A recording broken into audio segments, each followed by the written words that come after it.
Je n'annule pas la grâce de Dieu, car si la justice est par la loi, Christ est donc mort pour rien. Ô Galates insensés, qui vous a ensorcelé. C'est pourtant devant vos yeux que Jésus-Christ a été dépeint, crucifié. Galates 2, 21. Bien que sauvés par la grâce, les Galates reprenaient la loi comme règle de conduite. Il n'est donc pas du tout étonnant que l'apôtre Paul, en considérant les principes et les conséquences majeures que cela impliquait, leur adresse des reproches véhéments et des supplications instantes.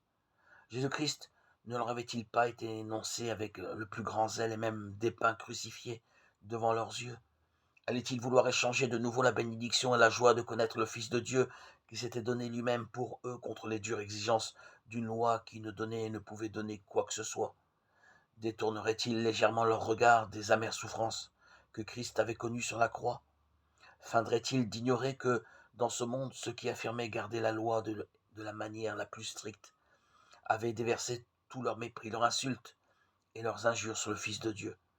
Serait-il insensible à son appel de tendre compassion exprimé du haut de la croix? Père, pardonne-leur, car ils ne savent pas ce qu'ils font. Luc 23, 34.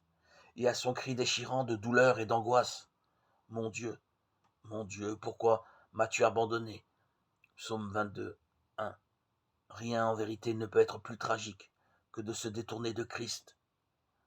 Nulle part ailleurs il n'y a de rayon d'espoir. C'est choisir les ténèbres plutôt que la lumière, la mort plutôt que la vie. Les Galates n'en étaient pas arrivés à ce point-là, et Dieu ne permettra pas non plus qu'un croyant en arrive à cette extrémité.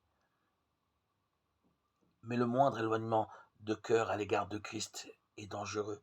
Ainsi, lorsque la loi occupait une telle place à leurs yeux, c'était la place du Christ qu'elle prenait.